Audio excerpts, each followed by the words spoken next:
And we are live. Welcome to the NBA Strategy Show. It is Thursday, May 29th. I am Josh Engleman, here to break down Game 5, Knicks Pacers, coming off of the end of the Western Conference Finals as the future of the NBA gets rid of the Wolves in pretty easy fashion. That game was over about 6 minutes in, something along those lines. And now Oklahoma City, the youngest team in the league, has the ability to take a week off, rest up, and prepare to also beat the hell out of either the Pacers or the Knicks. Either way, won't matter. The Thunder are here. So hit the like button, subscribe to the channel, the notification bell so you know when everything goes live. Follow me on Twitter, at Josh Engleman. How goes it, folks? Anybody have anything good yesterday? I didn't. Did not go my way, which is fine. No big deal. Not a problem. However, it would have been nice, if I'm being honest, to pick up some sort of dub, but that was never happening yesterday in the blowout. Never going to have lineups that look like that. Not that you needed the blowout to win or anything, but it's a very different game script. Not to mention, I was very light on J-Dub, and, well, that didn't work. So, it happens. It happens. By the way, I don't know if anybody else is seeing it right now. I don't know what this new community feature is on YouTube, but you guys get like points for being here.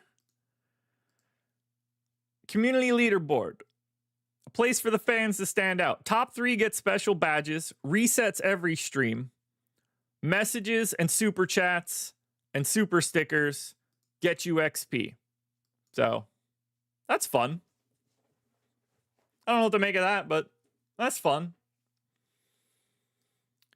So, kind of want to start a little bit on the Thunder, because these guys are incredible. And look, I know this isn't DFS specific, but we got Knicks Pacers tonight. It's Game 5. We pretty well know how to talk about this series. And if the Pacers win today, we don't have basketball for a week. The finals start next Thursday. So humor me a bit. And let's talk about the Oklahoma City Thunder and how they are set up to own the league for the foreseeable future. Because other than injury, which is obviously something that pops up constantly in the NBA. We just watched Jason Tatum, who was arguably the most durable superstar we've had. Barring those injuries, I don't know when this slows down. I don't know how it slows down. Obviously, other teams can become really good. But we're talking about right now, I think they're the clear best team. And in this moment right now, looking ahead to next year, obviously we have an off season. Guys are going to move around. We don't know where Giannis ends up, whatever. Heading into next year, the gap between the Thunder and everyone else is massive. No one is close to the Thunder for next year. I have to assume, barring like public money on the Lakers type stuff, the odds of the Thunder winning next year's title in comparison to the rest of the teams is going to be really ridiculous. And the contracts that I have on the screen right now are showing that. Actually, I just realized that I stretched that out. Yeah, it looks a little bit better. SGA. He's going to make $38 million next year. And obviously, he is going to sign an extension at some point in time. Full max, whatever he wants. Like whatever SGA wants, that's what Oklahoma City is going to give him. He can walk in and say anything. Probably takes like he can do one of two things. He can take the extension now and get 4 years, or he takes it next summer and gets the full 5-year bag. Whatever he wants to do, he can do. Isaiah Hartenstein is still on the books next year for $28.5 million. He's the second highest paid guy on the Thunder. And that dude is a complete and utter bonus for the Thunder. From a salary standpoint, you guys can see it on the screen right now. The only guy that's not officially on a real contract for next year is Jalen Williams with a Y. He's got his 4th-year team option. By all accounts, they're either going to pick that up, trade him, or extend him. But either way, he's great. He's not going anywhere unless they want him to. We haven't even had the conversation about Nikola Topic, who was their lottery pick last year, out for this season, injured. He's 19 years old, and he's going to step into minutes next year. But everybody can be back. Chet is obviously about to get extended, whether that ends up being whatever max that ends up being, whether that's the 20% or the 25% max, he's going to get it. If he's healthy, he can get it from an all defensive player of the year type season. If anything happens to Wemby, I mean, Chet is probably the second most likely guy or third most likely guy to win it next year. Could make an all-NBA team. We already saw Jalen Williams make an all-NBA team. But they don't even, like, people are going to be like, how are they ever going to keep this together? It's not going to be all that difficult. I would argue that, so Steven, that's the perfect question. Is OKC going to, at some point, be in second apron territory? Yeah, of course. If you want to keep SGA, Chet, and Jay, like, let's say SGA continues to be himself, Jalen Williams continues on his path, Chet continues on his path. You're going to run into second apron issues eventually by default. You don't have a choice. But that's not for years. Years. We're talking 28, 29, 3-4 years from now.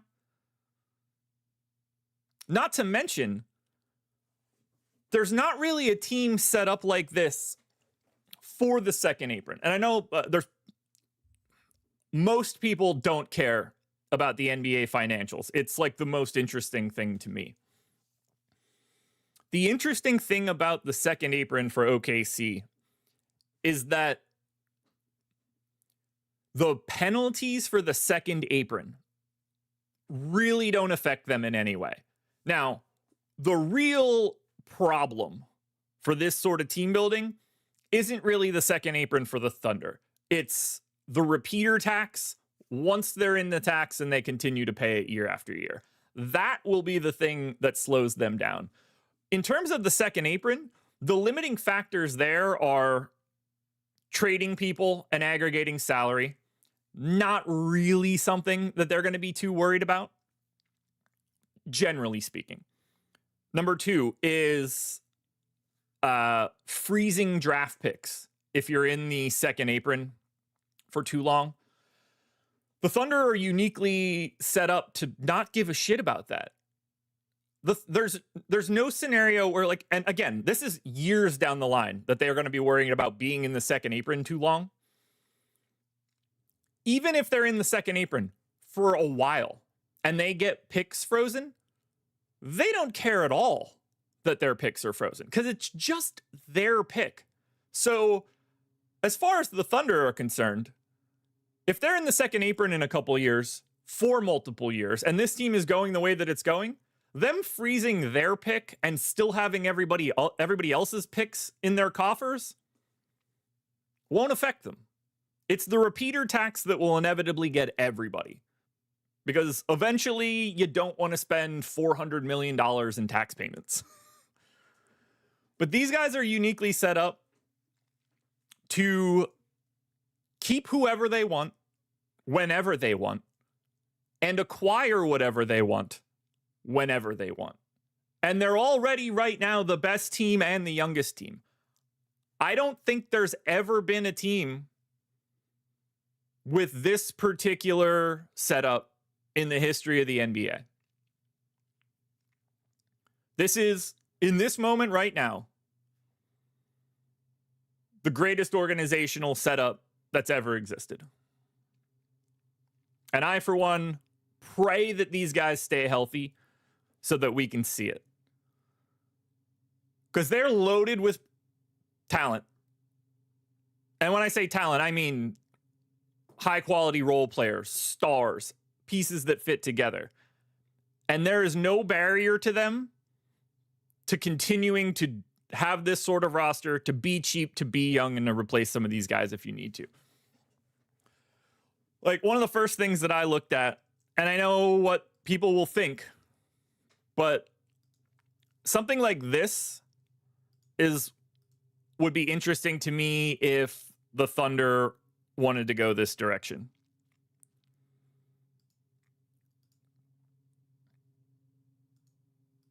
Now, ignore the financials and the picks part of this, but this is something that I would want to see the Thunder try to do.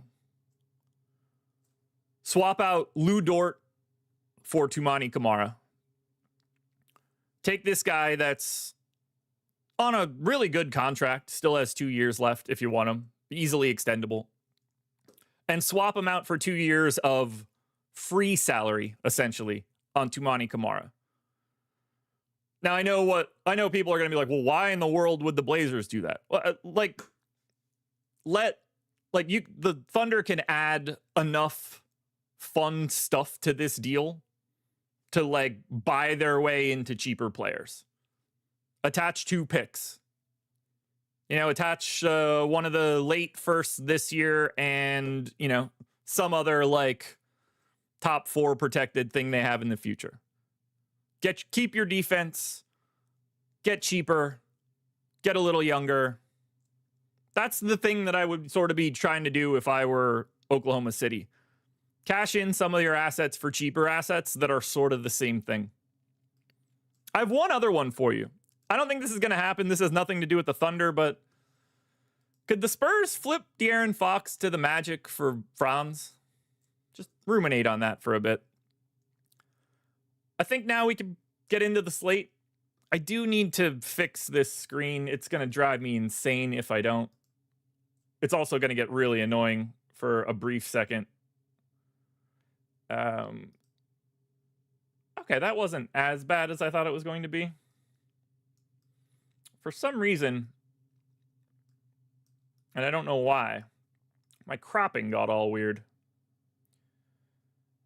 So let's go there. And there. Perfect. Okay. Robert Johnson, you could leave if you'd like. Wouldn't care either way. Let's talk this slate today.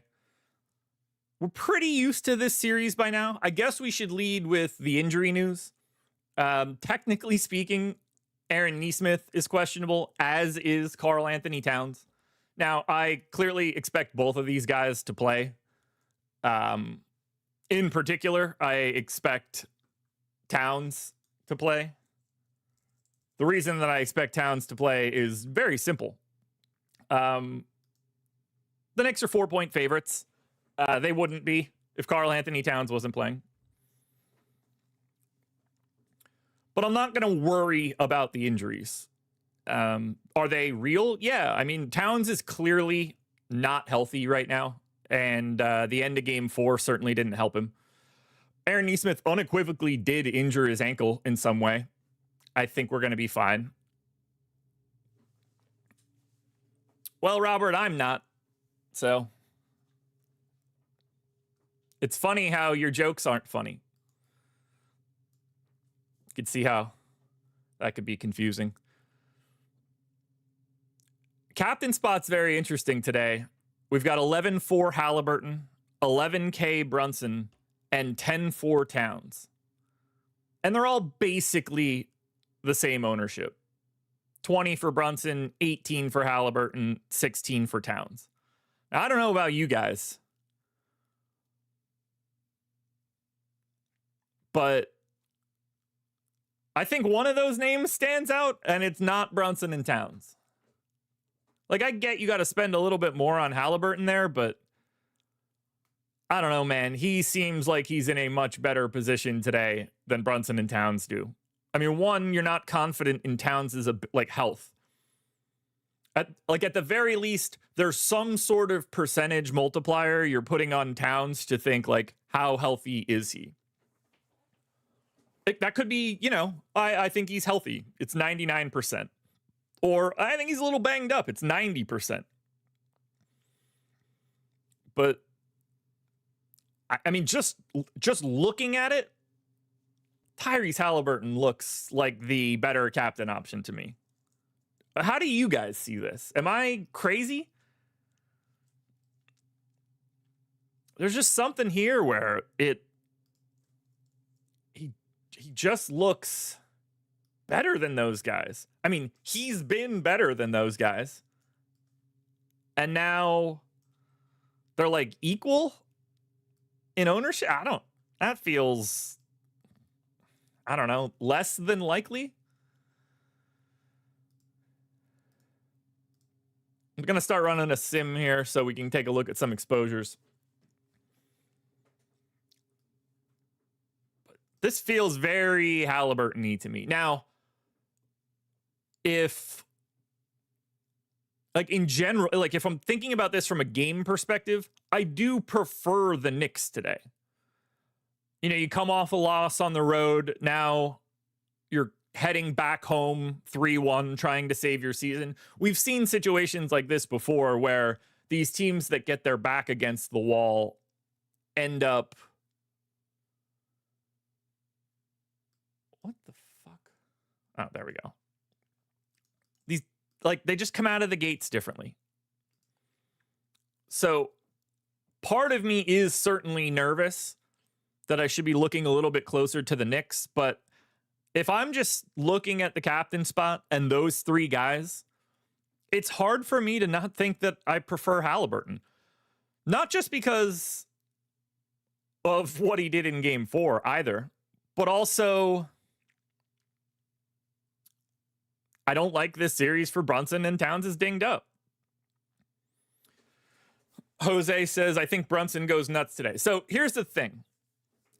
If Brunson goes nuts today, I think there's only really one way that can happen. And I'll explain that right now. I don't want to oversimplify it because, obviously shots can just go in. Anybody can go off against anybody, whatever the situation. These guys are in the NBA. Jalen Brunson confirmed good. But I have some data to back this one up. Let's find it here.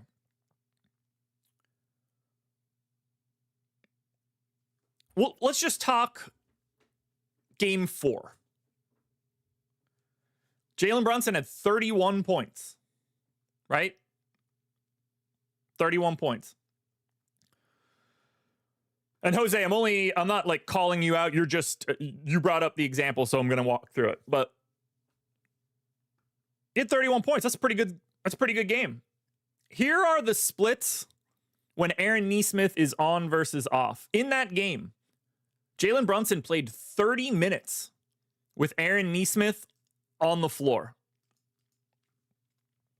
He was 3 of 13 from the field and had 10 points.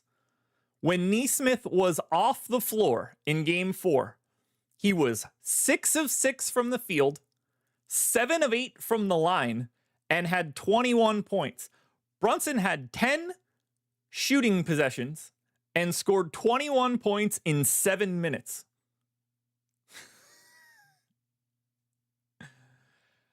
That's pretty nuts, if we're being honest here. So we could even expand this if we want. So far during the entire series, in all of the Eastern Conference Finals, when Jalen Brunson is on the floor with Aaron Nesmith on, he is scoring 26 points per 36 minutes, and it's 40% shooting from the field. When Aaron Nesmith is off the floor this series and Brunson is on, he's scoring 52 points per 36 minutes, or double the scoring rate on 71% shooting. I screamed this from the mountaintops before this series started. Go check the tape before game 1. I told everybody how this was going to go. Aaron Nesmith was the way that they could slow down Jalen Brunson. Jalen Brunson knows that he can beat the Andrew Nembhard matchup. We saw it last year. He did it over and over again, and he has been doing it over and over again in this series. But when Aaron Nesmith is out there, Jalen Brunson doesn't have it. That is not a positive matchup for Jalen Brunson.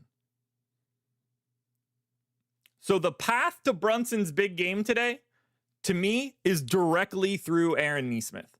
Again, it's not that Jalen Brunson just can't make tough shots in Aaron Nesmith's face. Like, sometimes that shit just goes in, and there's nothing you can do about it. But I like thinking about it like that.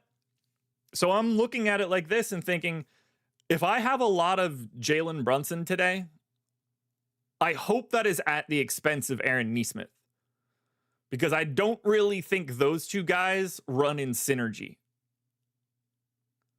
The more Nesmith is able to be on the floor, it is significantly worse for Jalen Brunson's upside. Now, this is game 5 in New York. I haven't looked at the referee assignments yet, but what if it's a tight whistle? And all of a sudden, Aaron Nesmith gets caught with his hand in the cookie jar twice in the first 4 minutes of the game. He's not a guy you could just leave out there. Like, I'm all for letting guys play through foul trouble. At least early in the game, Aaron Nesmith is not that guy. I would have very little trust in him playing through that. Here are the foul rates for Aaron Nesmith for the past 3 seasons since he's been in Indy. Now, I will add, they have improved. However, his first season in Indy, 22-23, 5% foul rate. That's a 4th percentile outcome. Last year, 4.9% foul rate. So it got a little better, 9th percent outcome. This season, got a little bit better again, 4.1% foul rate. That is still 17th percentile. So to me, those two guys are very interesting together. Because the more Nesmith is out there, the less I like Brunson, and vice versa. And I think the path here is now twofold for Nesmith. Because one, we know that his ankle isn't healthy. Something is wrong with it. It's a guy that's going to really appreciate a week rest to get off of that ankle. But something is wrong with the ankle, and he's heading into a up 3-1 road game in New York. Can you bet his fouls? Because I bet the over probably looks like a tasty bet today. But to me, that's the path for Brunson. That's what we could do here for him. If you like Brunson, I think you naturally have to dislike Nesmith and vice versa. Given the fact that Nesmith is like properly priced. He's 34% owned. He's 6,200. It's just like a total middle of the pack guy. If there were real salary problems here, like if Nesmith was like oddly priced, then I wouldn't care as much about roster construction, but those two guys are important. Jose, that's like exactly what I just said. So yes, we're in agreement.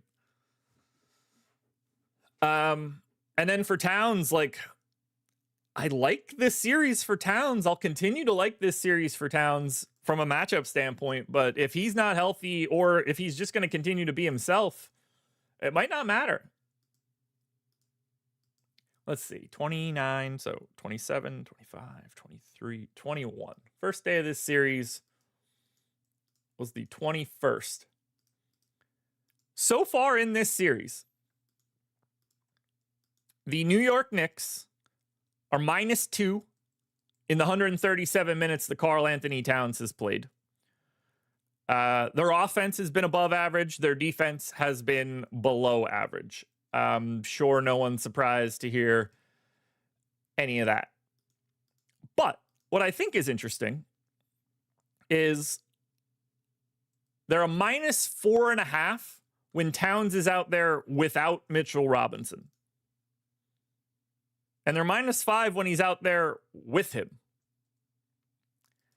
I don't know what to make of it right now for the Knicks.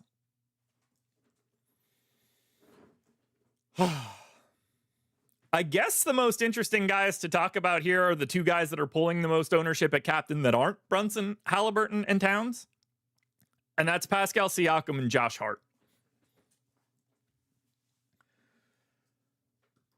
So I don't really ever feel like I get Siakam right, especially on the days where he's good, because I never really feel like it's coming. He's +5 per 100 possessions so far this series. The offense has been absolutely incredible. The defense, honestly, less so. I mean, their defense has been pretty rough. But does this feel like a Siakam game? Admittedly, I don't know what a Siakam game really ever is.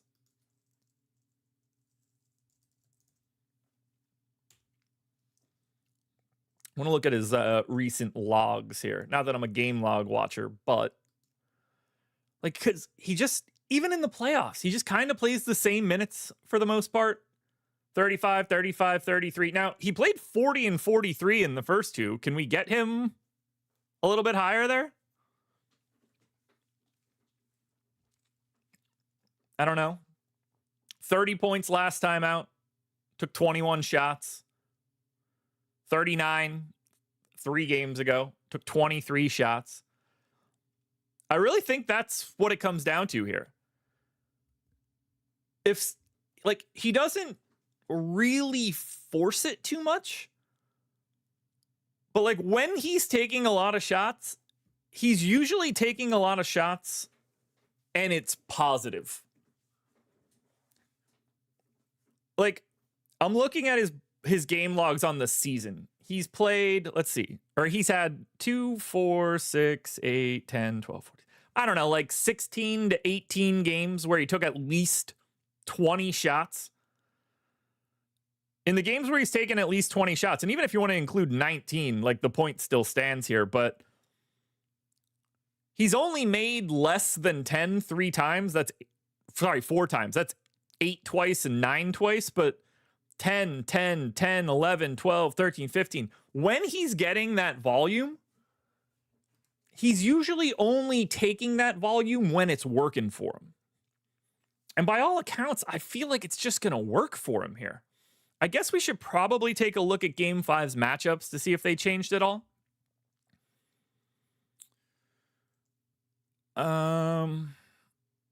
So let's see. We need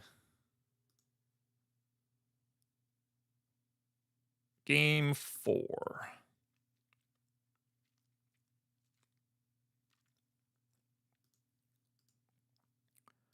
All right, so in Game 4, Siakam's primary defender, as per usual, OG Anunoby. But, I mean, when he got Towns last series, or last game, it did go well. 25 team points on 17 and a half possessions.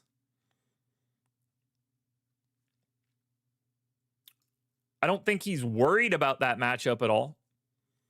It's all very interesting depending on whether or not Mitchell Robinson's on the floor when Siakam gets Towns. Because if Towns is either matched up on or switched on to Siakam, I think it's a really great matchup for Siakam when Mitchell Robinson is off the floor. Because if Siakam beats Towns, there's nothing behind him. If Siakam beats Towns when Mitchell Robinson is there, then I don't think he's going to find as much success. And then I think you can see that ball coming back out to shooters at that point. But like, I don't really think I have a Siakam lean. I think the more interesting guy to talk about is Josh Hart at 7,600. Because that's the 5th most owned guy in the captain spot right now. It's Josh Hart. Now, they've started Mitchell Robinson the past 2 games. They can certainly go back to Josh Hart in the starting lineup. That wouldn't shock me in any way. I don't think it matters all that much. But they can do that. Let's just take a little bit of a look here at the lineup so far.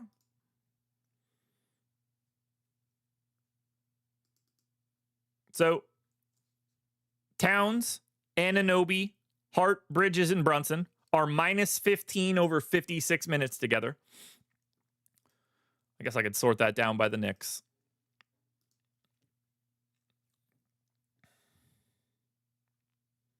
The other main lineup, Towns, Anunoby, Bridges, Brunson, Robinson in for Hart, is also minus 7. So whether it's Hart or whether it's Robinson, both of those lineups have been unsuccessful. Now, generally, I don't want to read into samples that are this small. But whether it's been Hart or been Robinson, it hasn't mattered in the overall scheme of the team. Now, offensively, they've been 15 points better when it's Hart over Robinson. But obviously, with these numbers being relatively close to each other, it's also been significantly better defensively. All of that should make perfect sense, just understanding who the players are. When Robinson's on the floor, the Knicks are shooting 4 percentage points worse from 3. Again, that should make perfect sense. Like, Hart over Robinson is going to be more spacing and probably slightly better looks. Now, the shot quality data has been bad in both scenarios. So, probably not worth digging into, but I think the moral of what I'm trying to say here is I don't think it matters whether they change the starting lineup today. They could, but from a performance perspective, those guys are just going to be swapping in and out for each other either way.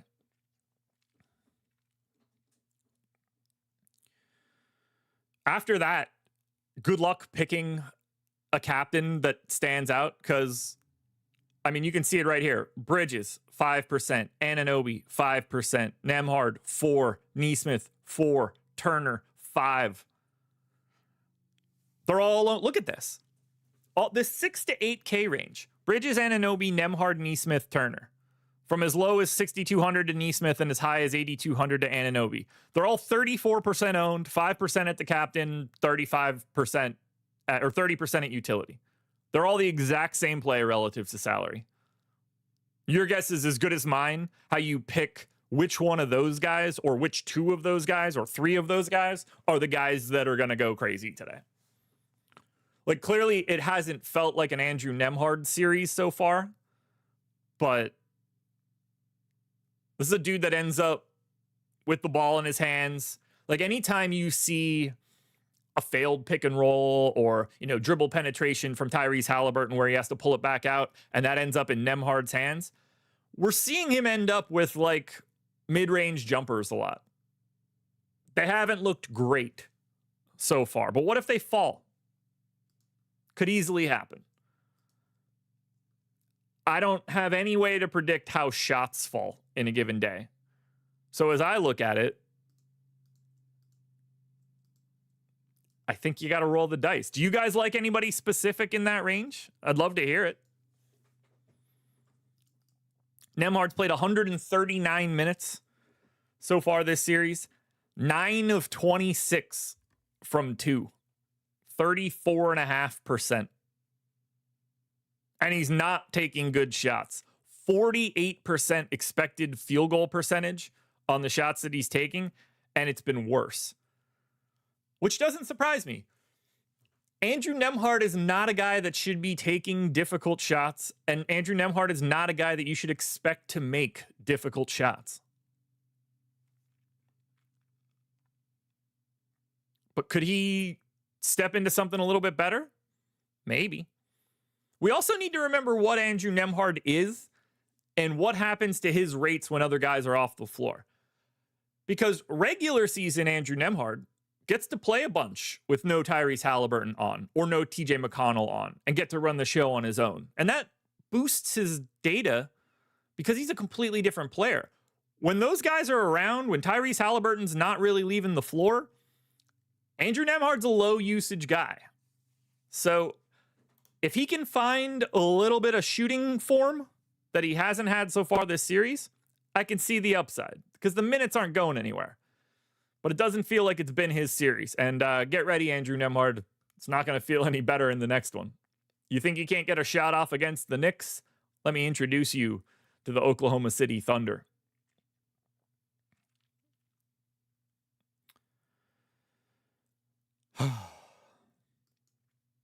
All right, I just ran a sim. I'm going to export my lineups and see what I'm getting to start the day. We'll take a look at my Excel workbook. Take a look and see if we have any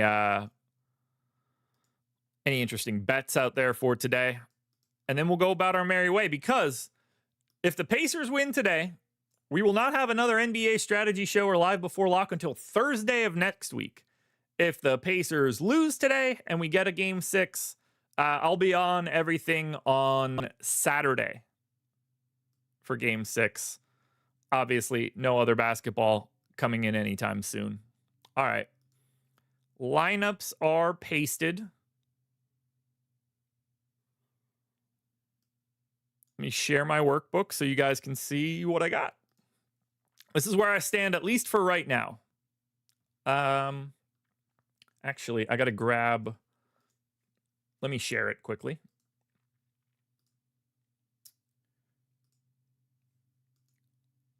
I know you guys can't see that just yet, but I got to grab the ownership projections and paste them into this sheet because they're not correct right now. And it's throwing off the vibes. Oh, stupid file being named the same thing. Perfect. All right. Give me 1 second to add this into my sheet because I have it pulled right now, but it's not correct. Oh, damn it. Whatever. It's as close to correct as it's going to be. If I can create another window while we look at it, maybe that'll be easier. Haha, I can. Dope. All right. You guys can see my... If we were entering the contest right now, these would be my exposures. 49% exposure to Tyrese Halliburton in the captain spot. I'll be honest, not mad about that in any way.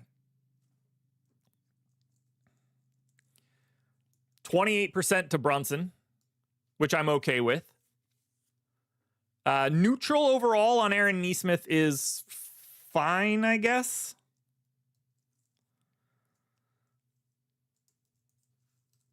Not my favorite thing in the world, but I think we'll be okay. I'd like a little bit less if I'm being honest, but if I can't get that done, that's fine. I think I've got this ownership ready. So that's going to be that, I guess. Is that working? Huzzah! It is working. Bang! Got it. Sweet. All right, now this ownership is correct. So, big stand Halliburton. Pretty sizable Brunson stand. Little bit of a Towns fade. Under at the captain. Neutral at the utility. The other big stand that I've got is Miles McBride. Now, that one admittedly scares me a little bit because I feel like Tibbs is screwing this one up more than anything else. I don't know how you guys feel about it.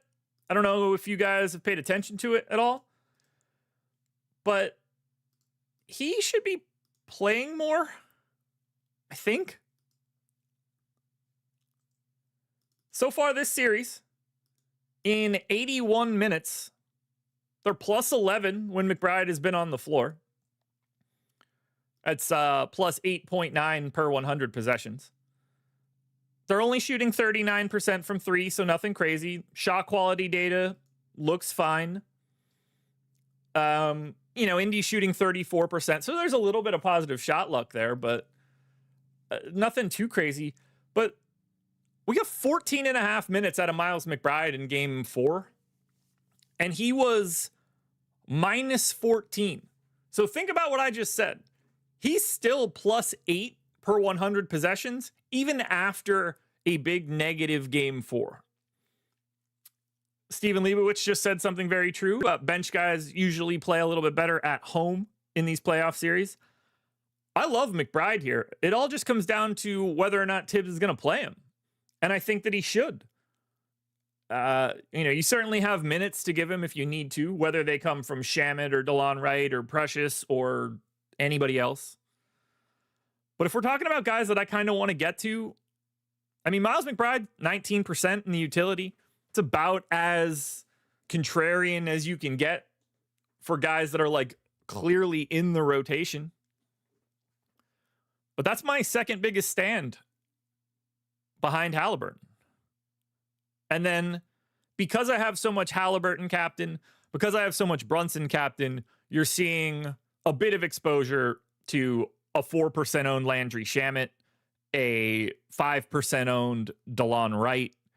I'm 2xing Benedict Mathurin, who was that dude in game 4, sort of, I guess. I think the more interesting pieces are the fades. Giant Josh Hart fade. Scary in a matchup like this because that dude is a heartbeat for the team. Really big Miles Turner fade. Scares me a little bit, but they just don't seem to be stretching him, so okay. And then it's just sort of similar fades to Nembhard, fine. Anunoby, fine. It had to be somebody. Tony Bradley, sure. TJ McConnell, sure. Defensively, TJ McConnell was dreadful in the second half. When the Knicks were starting to get back into it, they were picking that scab quite a bit. I don't really have any like Ben Shepherd takes or Obi Toppin takes. I never have a Mikal Bridges take in this series. And then neutral Nesmith, I guess. I don't have much to add there. If we just look at this chart, at least, these are my 5 biggest fades. Hart, Turner, Anunoby, Tony Bradley, TJ McConnell. Biggest stands, Halliburton, McBride, Wright, Brunson, and Shamet. So it stands on the ultra pay down value, and I'm missing out on the mid-range a bit more, the Hart, Turner, Anunoby area. But it feels like a Knicks win today. Just kind of feels like that game environment. Let's see. How much exposure do I have to each team? So let's see. Halliburton, Nesmith, Nembhard, Tony Bradley, Mathurin, Siakam, Toppin, Shepard, McConnell, Turner. So that's 289 of the Pacers. So I'm basically 50-50 on these guys. And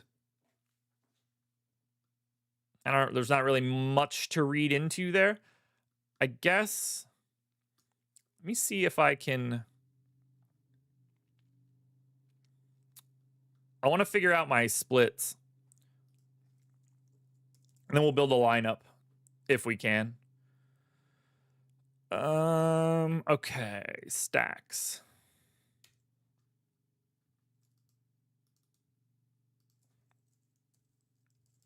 Let's see what my breakdown is in terms of different stacks.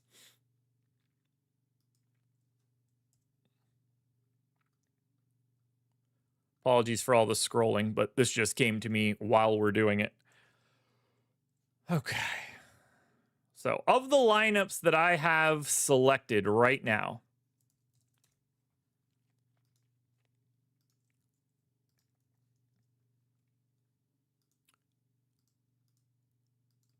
I have 61 of my 150.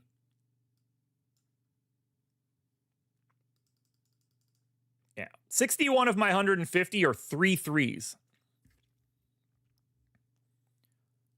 And then it's pretty even. 44-4-2 Knicks, 34-4-2 Pacers, and then not a ton of 5-1s for this one. Only 7 Knicks onslaughts, only 4 Pacers onslaughts so far. And I think that makes some sense. I expect this game to be relatively competitive. You know, the line is 4. So I'm not surprised to see a little bit more balance here. Let me hit you guys with the schedule for the rest of today. Are you ready? Good. Here we go.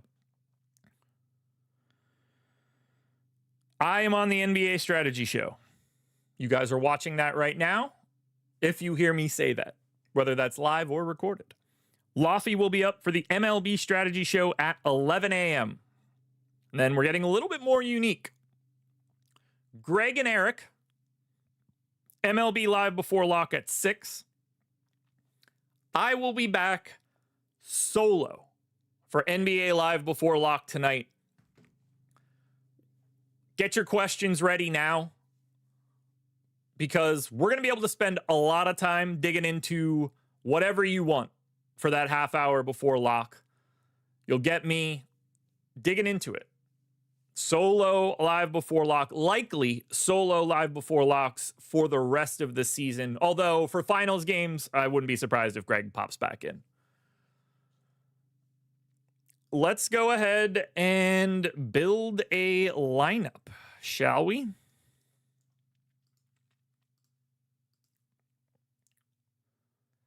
Is that this? Sweet. All right, let's build a lineup. So hit that like button if you haven't done it yet. Follow me on Twitter at Josh Engleman. I am posting all of the possible boosts and promos and whatever for sportsbooks and pick'em sites every day in a thread if you want to track those things. It's the easiest way to get a little bit of extra on what you're trying to do. And I'm using the plays coming out of OddsShopper and the Portfolio EV tool, which you guys can sign up for by clicking the link in the description. 7-day free trial, always, if you've never signed up before. All right, captain spot. I'll be honest. I want to go to Halliburton here. But if I look at it objectively, I think the answer is Siakam. If I'm just building this manually. And if that's the case, I'm going to grab Halliburton and Brunson.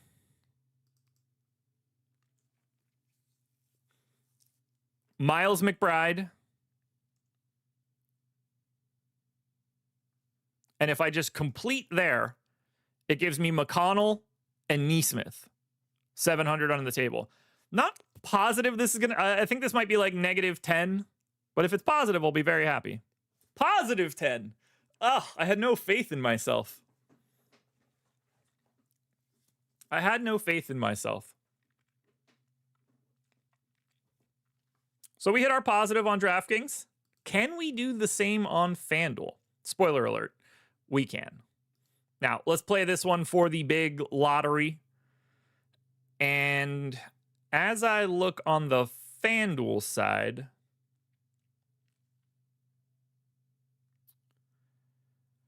be honest, it kind of feels like Siakam again.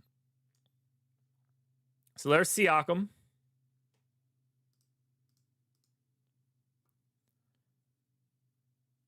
And then here I actually think I'm going to go Halliburton, Towns. And then for value, I don't really like that TJ McConnell option. I'm going to go Toppin. And if I use Toppin, it finishes me off with Hart and Anunoby, 3-3, 800 on the table. I think this should be positive, but now it'll probably be negative because I was too confident. Yeah, negative 17. Okay. So Hart goes, Anunoby goes, and I think Toppin has to go. And I think that's really the issue. I think I went too low, which means the next value up actually has to be Mitchell Robinson. And if it's Mitchell Robinson, that gives me Nembhard and Anunoby full spend. This will be positive, but barely, like 6, 7. Sorry, I slightly misspoke. It's not 6 or 7. It's 57. Oh, the czar is in the building. Crushing FanDuel builds for the big lotto. Pascal Siakam, MVP. Halliburton, Nembhard, Towns, Anunoby, and Robinson. That'll do it for today, folks. MLB Strategy Show coming up next. So go say hi to Laffy if you're in for today's baseball slate. There's not a lot going on today. Only a few baseball games. We've got this one. If you guys want more basketball, we need the Knicks to win today so that we can do this again on Saturday. Otherwise, you will not hear from me on an NBA Strategy Show for a full week. The final starts on Thursday, no matter what happens today. So, good luck tonight. I'll see you guys for Live Before Lock later this evening.